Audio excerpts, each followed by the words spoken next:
أعوذ بالله من الشيطان الرجيم. بسم الله الرحمن الرحيم. الحمد لله رب العالمين، والصلاة والسلام على أشرف الأنبياء والسيد المرسلين أبي القاسم محمد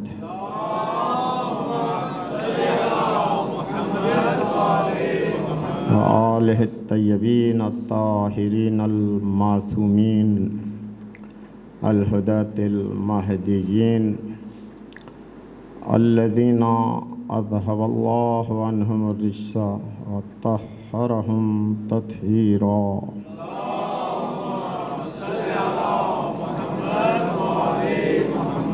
ولعنة الدائمة الباقية على أعدائهم أجمعين من الآن إلى قيام يوم الدين.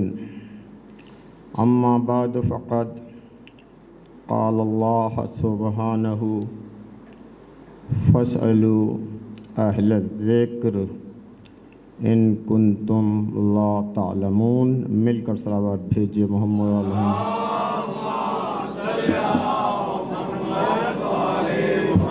بیٹا بس سنو یار، پنکھا ہی چلوا دو ادھر، اور تھوڑی سی مجلس کی شیپ بنائیے. آپ تھوڑا آگے، یہ فرشتوں کے لیے جگہ نہ چھوڑیے. آپ ادھر جو بیٹھے ہیں وہ ذرا آگے تشریف لے آئیں. مل کر گونجتے ہوئے صلوات بھیجیں محمد آل محمد کو.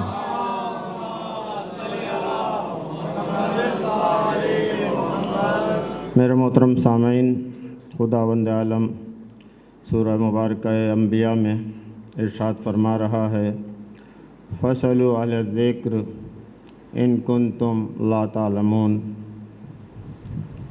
اہل ذکر سے پوچھ لو اگر تم لا تعلمون ہو. آیت کا ترجمہ ہی فیصلہ کر دیتا ہے کہ پوچھنے والے اور ہیں، جنہوں نے پوچھنا ہے وہ اور ہیں.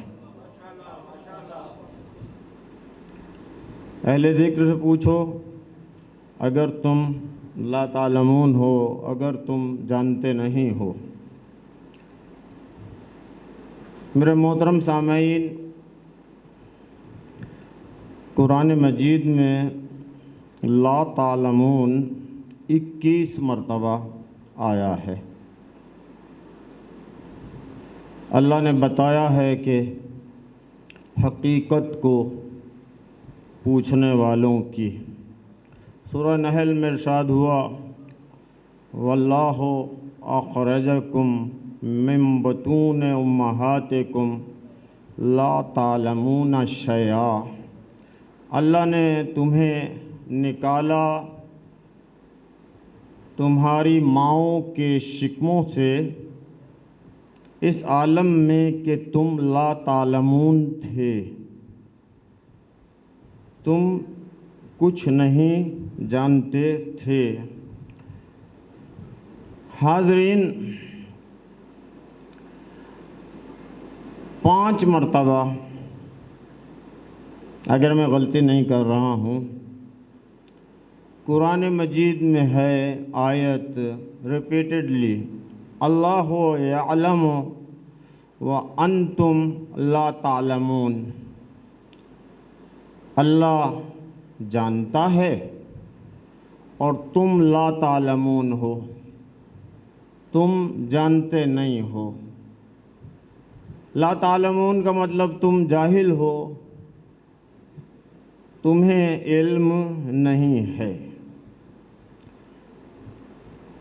میرے عزیزو، یہ کرٹسی اور تہذیب کے خلاف ہے کہ آپ کسی کو کہیں تم جاہل ہو، تمہیں کچھ نہیں آتا، تم ان پڑھ ہو. تو یہ اللہ لا تعلمون، تم نہیں جانتے کیوں کہہ رہا ہے؟ اور ریپیٹڈلی اللہ یعلم وانتم لا تعلمون، اللہ وہ ہے جو جانتا ہے، تم وہ ہو کہ جو نہیں جانتے۔ تو کسی کو یہ تہذیب کے خلاف ہے یہ کہنا کہ تم نہیں جانتے، لیکن کیونکہ اللہ بڑا ہے، اسے حق ہے کہ گرومنگ کرتے ہوئے، تربیت کرتے ہوئے یہ احساس دلوائے پوچھنے والوں کو کہ تمہاری حقیقت کیا ہے۔ تم کبھی اہل ذکر کا مقابلہ نہ کرنا، ان کے مقابلے پہ نہ آنا۔ صاحب میرا ٹائم تو 9 بجے تھا اور مجھے بٹھایا، ذرا لیٹ گیا ہے۔ میں ذرا پابندی کا ہمیشہ چاہتا بھی ہوں، اور یہ قوم کو یہ حال دیکھنا نہ پڑتا جو آج اسلام آباد جانا پڑ رہا ہے اور کیا کچھ۔ اگر ہم آرگنائزڈ ہوتے، اگر ہم ٹائم کی پابندی کرتے، ہم اگر علی کو صحیح مانتے، عرض کروں حب حیدر ہے، نماز عشق کر لیجئے ادا۔ حب حیدر ہے، نماز عشق کر لیجئے ادا، وہ بہت پچھتائے گا جس کی قضا ہو جائے گی۔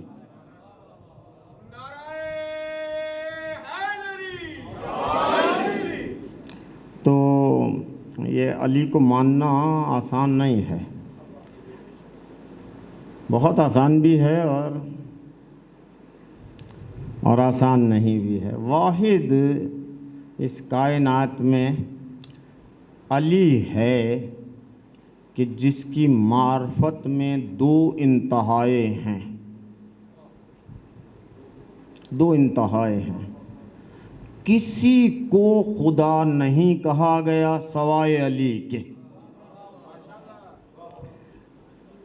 اور دوسری انتہا یہ ہے کہ وہ ہمارے جیسا بشر ہے، عاجز ہے، اور ایک انتہا ہے کہ اتنا قادر کہ خدا ہے۔ گھبرائیں نہیں، میں ادھر ادھر نہیں جا رہا ہوں، معمولی لوگوں نے نہیں کہا، عام اشخاص نے نہیں کہا۔ مہر علی تبریزی ہیں اور ان کے نام کا جزو ہے الخوئی، لیکن کیونکہ آیت اللہ العظمیٰ سید ابو القاسم خوئی کی طرف ذہن جاتا ہے، لیکن انہی کے قصبے کے مہر علی تبریزی ہمارے مسلک کے ہیں۔ ان کا شعر ہے ہا علی بشر کیف بشر، ہا علی بشر کیف بشر، ربہ فیہ تجلی و ظہر۔ یہ علی، اے علی تیری شان کا کیا کہنا، علی کیسا بشر ہے۔ اچھا بشر مان رہے ہیں، اے علی تو کیسا بشر ہے، ربہ فیہ تجلی و ظہر، لیکن ہے تو بشر، لیکن اس بشر کا رب اس میں اپنا جلوہ اور تجلی دکھاتا ہے۔ اللہ علی میں جلوہ اور تجلی دکھاتا ہے۔ یہ تو کہیے ہمارے عالم ہیں اور اہل سنت کے ذمہ دار عالم امام شافعی، وہ کہتے ہیں کفا فی فضل مولانا علی، یعنی علی کو آن کر رہے ہیں، کفا فی فضل مولانا علی، ہمارے مولا علی کی شان میں یہ بیان کر دینا کافی ہے۔ کفا فی فضل مولانا، ہمارے مولا کی شان میں، یہ صرف شیعوں کے نہیں ہیں، یہ بتانا چاہ رہے ہیں ہمارے بھی ہیں. ہمارے مولا علی کی شان میں یہ بیان کر دینا کافی ہے. وقوع الشک فیہ انہ اللہ ومات الشافعی لیس یدری علی ربہ ام ربہ اللہ. وہ کہتے ہیں ہمارے مولا علی کی شان میں بیان کر دینا کافی ہے کہ واحد ہستی ہے علی کی. وقوع شک فی ہے انہ اللہ، کہ ان میں شک ہو جاتا ہے کہ علی کہیں اللہ تو نہیں ہے. مات شافعی لیس یدری، اور شافعی مرتے مر گیا لیکن وہ سمجھ نہ سکا، اسے ادراک نہ ہو سکا کہ اس کا رب اللہ ہے یا علی ہے. توجہ ہے عزیزو. تو علی کے سمجھنے میں اور علی کیا ہے اس کی معرفت میں دو حدیں ہیں، یا خدا یا خدا نما، خدا رسا. تو سجدے کرتا نظر آتا ہے تو بشر نظر آتا ہے، اور پردے کے پیچھے سے بات کرتا ہے تو خدا نظر آتا ہے. تو عزیزو بات 9 بجے شروع کرتا تو پھیلا کر عرض کرتا. یہ کیا ہے، یہ کیا وجہ ہے کہ یہ اس طرح کے نظریات ہمارے مولا کے بارے میں. میں آپ کی خدمت میں عرض کروں، جس نقطے پہ مجلس پڑھنا چاہ رہا ہوں آج وہ یہ ہے کہ بخدا علی اللہ کا سربستہ راز ہے. یہ محمد اور آل محمد جو ہیں خدا کا راز ہیں. راز ان کی حقیقت کیا ہے؟ ہمارا آئی کیو لیول، وزڈم، عقل، حقیقت ان کی کیا ہے اسے کیچ نہیں کر سکتی. ان کی حقیقت کیا ہے یہ ابھی تک پتہ ہی نہیں چلی ہے. یہ ہم کہتے ہیں نا امام ہے علی، خلیفہ بلا فصل ہے علی. امام کس کو کہتے ہیں؟ جو ساری کائنات میں ساری امت سے آگے نظر آئے اسے امام کہتے ہیں. رسول کے پیچھے نظر آئے اسے خلیفہ کہتے ہیں. دیکھیے تو ڈیزگنیشن کی وضاحت ہوئی کہ امت سے آگے تو امام، رسول کے پیچھے تو خلیفہ. لیکن حقیقت کیا ہے علی کی یہ تو پتہ نہیں چلی. آیت اللہ العظمیٰ شیخ حسین وحید خراسانی انہوں نے لکھا ہے نفس نفیس خاتمیت میں علی کی شان کو لکھتے ہوئے کہتے ہیں علی اللہ کا سربستہ راز ہے، سیفاً لنبوت ہی و معجزاً رسالت ہی. علی کیا ہے؟ علی نبوت کی شمشیر ہے، معجزاً لرسالت ہی، اور رسالت کا معجزہ ہے علی. معجز عنوانی رسالت کا معجزہ ہے علی. تو کیا ہے حقیقت علی کی؟ اللہ کہہ رہا ہے پوچھ لو اہل ذکر سے اگر تم لا تعلمون ہو. یہی کہا نا اللہ نے، اگر تم لا تعلمون ہو تو اہل ذکر سے پوچھ لو.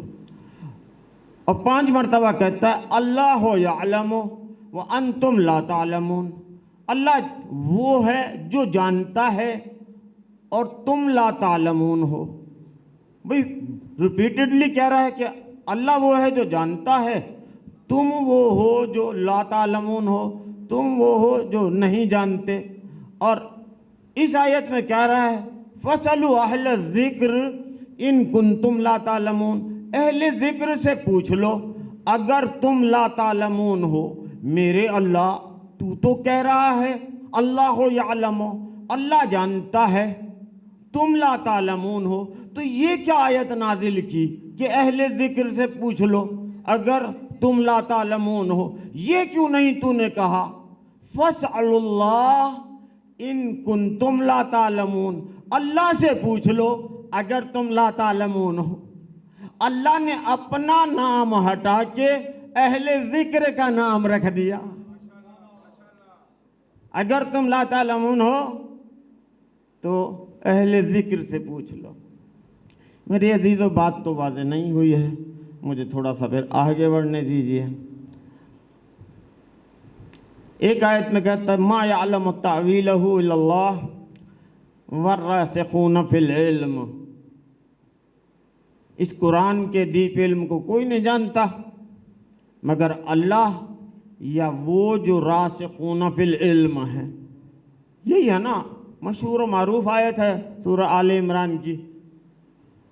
اچھا، یہاں آپ کو بالکل ہی شروع میں عرض کر دوں، میں نے کیا کہا کہ محمد اور آل محمد اللہ کا سربستہ راز ہیں، معجزہ رسالت ہیں آل محمد۔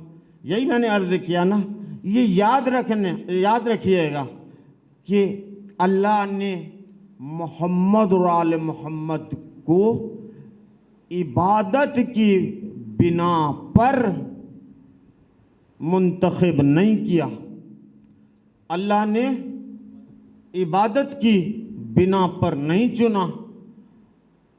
محمد اور آل محمد کو نماز روزے سے بلندی نہیں ملی، نماز روزے سے محمد اور آل محمد کو بلندی نہیں ملی، نماز روزے کو محمد اور آل محمد سے بلندی ملی۔ کیوں؟ حاضرین، عبادت شان بندگی ہے، علم شان الہی ہے، علم شان الہی ہے۔ اللہ نے علم کی بنا پر محمد اور آل محمد کو چنا ہے۔ توجہ، علم شان الہی ہے۔ اللہ نے کیا کہا؟ اہل ذکر پوچھ لو اگر تم لا تعلمون ہو۔ علم شان الہی ہے۔ اللہ نے کتنا اپنی شان کو، ان کی شان کو اپنی شان سے ملایا ہے۔ ما یعلم تاویلہ الا اللہ، کوئی قرآن کی تعویل کو نہیں جانتا مگر اللہ یا وہ جو راسخون فی العلم ہیں۔ یہ بات تو نہیں رہے آپ؟ جو راسخون فی العلم ہیں۔ تعویل کس کو کہتے ہیں؟ حاضرین، تعویل کہتے ہیں اصل حقیقت کو، ڈیپ علم کو۔ اولا یعول تعویلا، آلا یعول معالا، رجا یرجع رجوعا۔ یہ رجوعا، معالا، تعویلا، تعویلا، ان سب کا مطلب ہوتا ہے ٹو ریٹرن، پلٹنا، یعنی معنی اصلی کی طرف پلٹنا۔ توجہ میری جانب رکھیے گا۔ اور قرآن کی تعویل اللہ کہہ رہا کوئی نہیں جانتا ما سوا اللہ کے یا وہ جو راسخون فی العلم ہے۔ راسخون فی العلم ہے، ان کے علاوہ کوئی تعویل کو نہیں جانتا۔ قرآن کے بارے میں اپنے مولا کا ارشاد آپ کو سنا دوں، القرآن لہو ظہر و لہو بطن ولبطنہ بطنہ بل الی 70 بطنہ۔ قرآن کا ایک ظاہر ہے، قرآن کا ایک باطن ہے، اس باطن کے بھی بطن ہی بطن، آگے بطون ہے، بلکہ 70 بطون ہیں۔ مولا علی فرماتے ہیں ظاہرہ انیق و باطنہ عمیق۔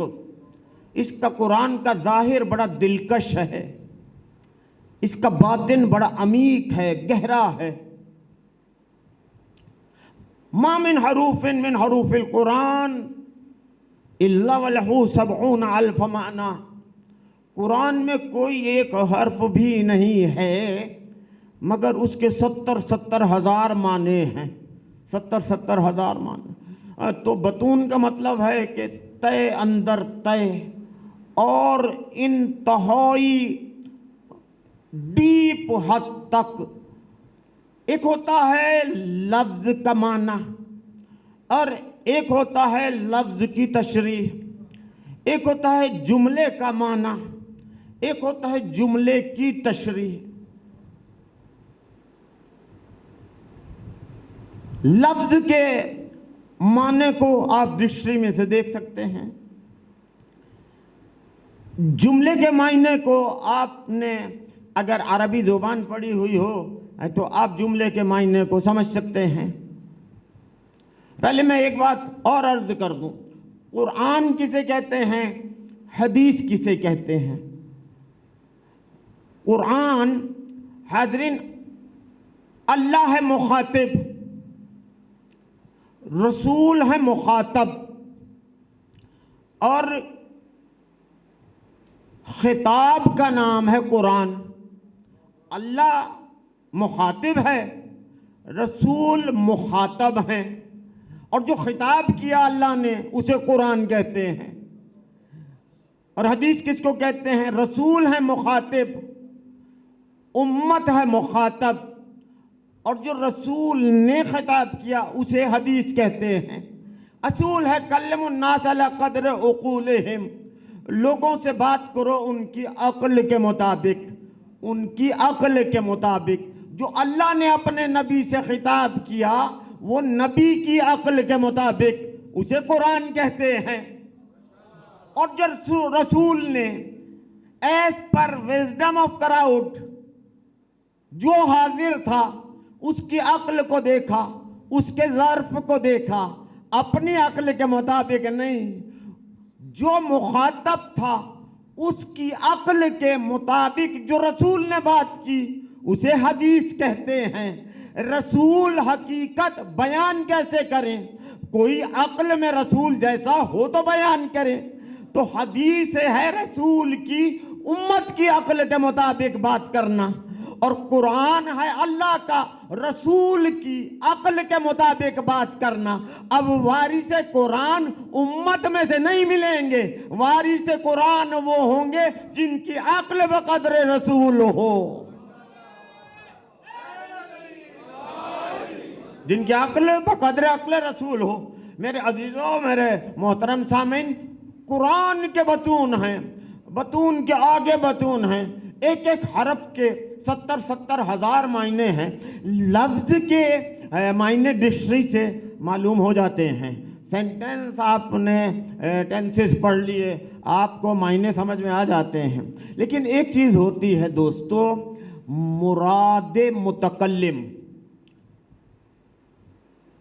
ایک ہوتا مقصود اصلی، یعنی آپ تہ در تہ معنی جانے جا رہے ہیں۔ یعنی یہ کوئی ڈرامہ تو نہیں تھا یہ کہ 70 ہزار بطون ہیں۔ ہم زیادہ سے زیادہ جملہ بولتے ہیں ذو معنی، یعنی 2 معنی نکلتے ہیں، اور وہاں ایک ایک حرف کے 70 ہزار معنی، اور یہ 70 ہزار سے زیادہ نا وہ صحابہ کرام کو امت کو سمجھ میں نہیں آ رہا تھا، تو بس اس سے آگے گنتی سے آگاہ نہیں تھے۔ اب آپ بتائیے نا فلاں کے پاس خربوں روپے ہیں، اب خربوں سے آگے بتانے کی پوٹینشل نہیں ہوتا، تو خربوں کا مطلب ہے کہ بہت زیادہ۔ تو اس زمانے کے لحاظ سے 70 ہزار جو ہے نا گنتی کا بہت بڑا عدد تھا۔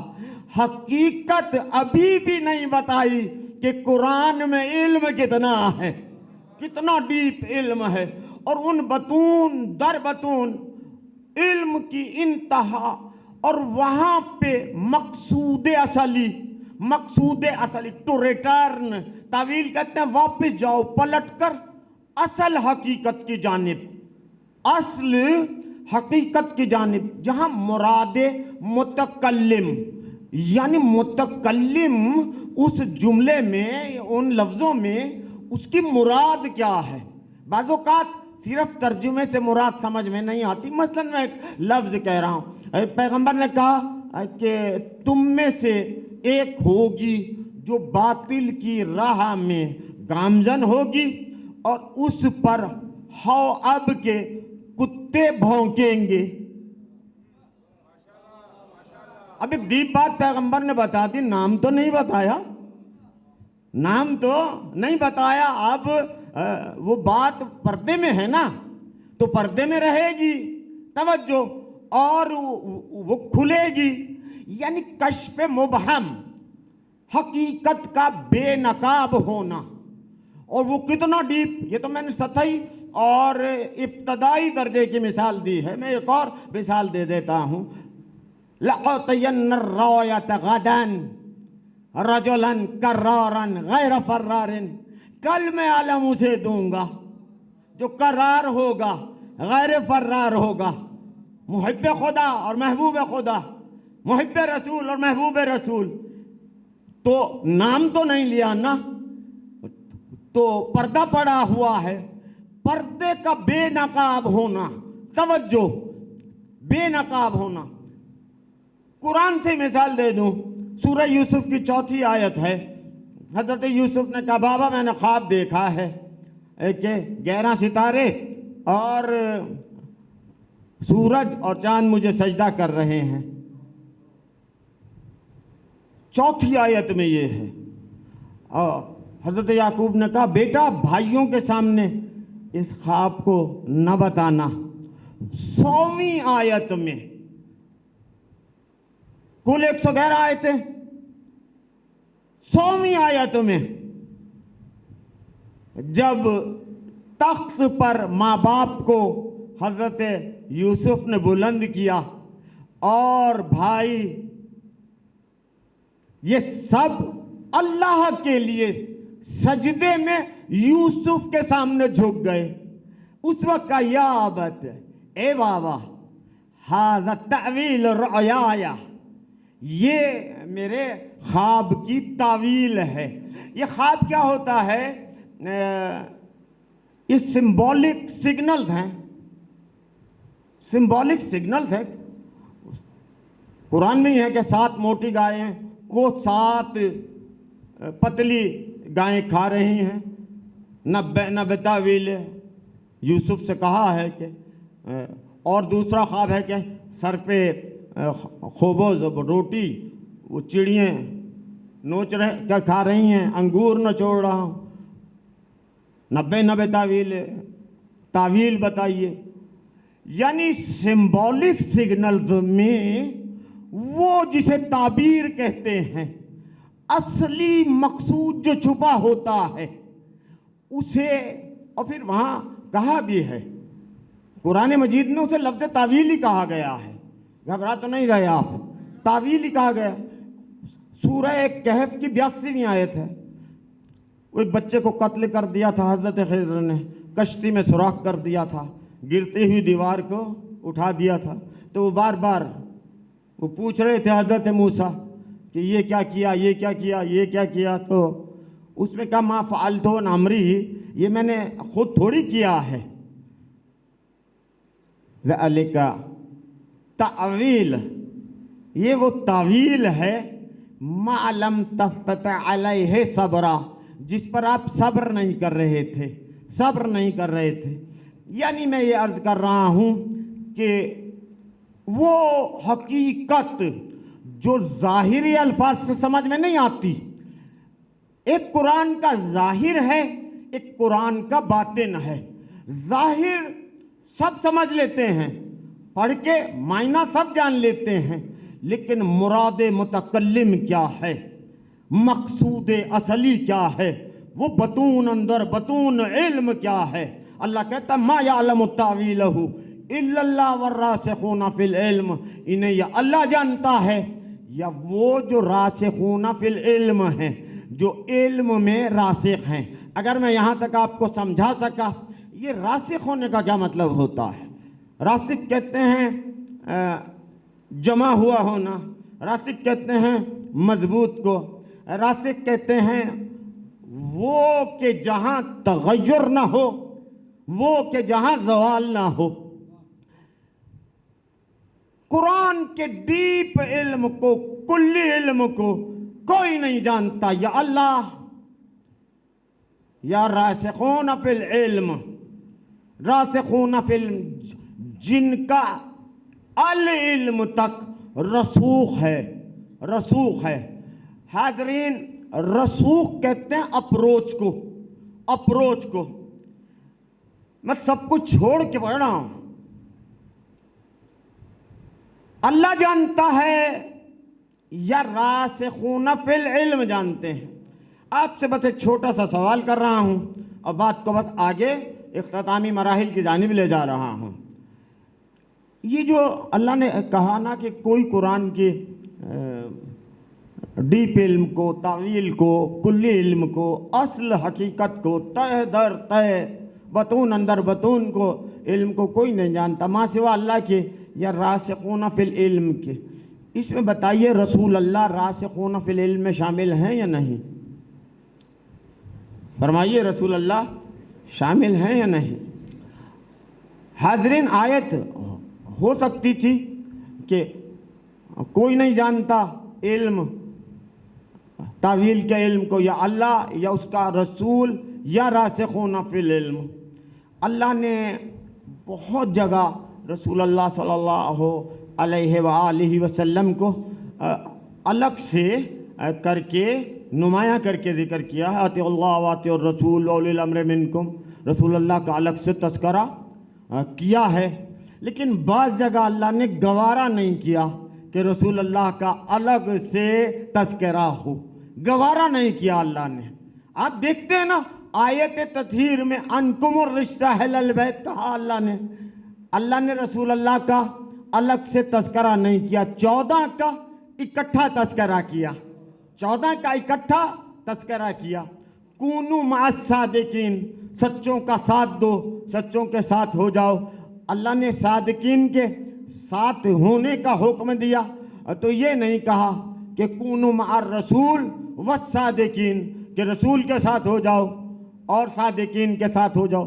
اللہ نے گوارا نہیں کیا کہ جب آیت تطہیر نازل کی تو اہل بیت میں رسول اللہ کا الگ سے نام لینا گوارا نہیں کیا. جب کونوا مع الصادقین کی آیت نازل کی اللہ نے الگ سے رسول اللہ کا نام لینا گوارا نہیں کیا. ما یعلم تاویلہ الا اللہ والراسخون فی العلم، اللہ نے الگ سے نام رسول کا لینا گوارا نہیں کیا. اہل ذکر سے پوچھ لو، اس میں الگ سے نام لینا گوارا نہیں کیا. کیوں؟ اس لیے حاضرین کہ یہ جتنے بھی ہیں 5، 12، 14، اس سے زیادہ مبارک عدد ہمیں یاد ہی نہیں ہے. ان کی شان طہارت ایک ہے، ان کی شان صدق ایک ہے، ان کی شان رسوخ فی العلم ایک ہے. علم کی اپروچ 14 کی ایک ہے. اس لیے اللہ نے الگ سے رسول کو نہیں کیا، نام نہیں لیا، اکٹھے ان کا تذکرہ کیا. اپروچ کسے کہتے ہیں؟ رسوخ فی العلم کسے کہتے ہیں؟ میرے محترم سامعین، آیت اللہ خمینی نے لکھا ہے کہ اگر کوئی آیت نازل ہونے سے رہ جاتی اور رسول اللہ کو اللہ واپس بلا لیتا تو وہ آیت یا فاطمہ پہ نازل ہوتی یا علی پہ نازل ہوتی. کیوں؟ اس لیے کہ ان کی 14 کی رسوخ فی العلم کی شان ایک ہے، ایک جیسی شان ہے.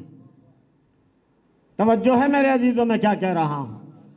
14 کا رسوخ فی العلم ایک جیسا ہے. آنکھیں 14 ہیں، نگاہ ایک ہے. ہاتھ 14 ہیں، اقدام ایک ہے.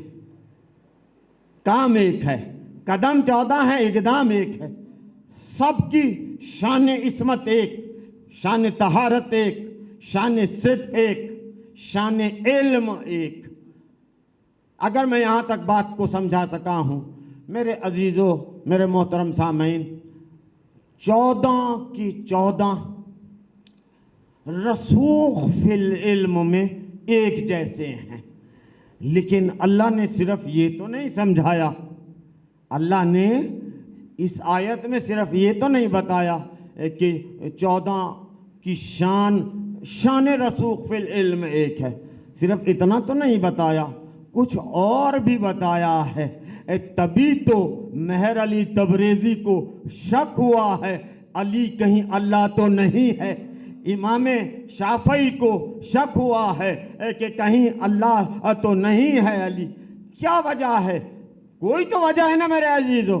اس آیت میں اللہ نے صرف یہ نہیں بتایا ہے کہ رسوخ فی العلم میں، دیکھیں یہ تو کنفرم ہے کہ جتنے بھی ہیں پلورل ناؤن ہے، اس میں جمع ہے، جتنے بھی ہیں ان کی رسوخ فی العلم کی شان ایک ہے، شان ان کی رسوخ فی العلم کی شان ایک ہے، لیکن اللہ نے کہا ما یعلم تاویلہ الا اللہ والراسخون فی العلم، کوئی نہیں جانتا قرآن کے کل علم کی حقیقت کو، کوئی نہیں جانتا تاویل کو، یا اللہ یا راسخون فی العلم۔ حاضرین راسخون فی العلم کو اللہ نے اپنے ساتھ ملایا ہے۔ یہ 14 رسوخ فی العلم میں باہم ایک جیسے ہیں، تاویل جاننے میں اللہ جیسے ہیں۔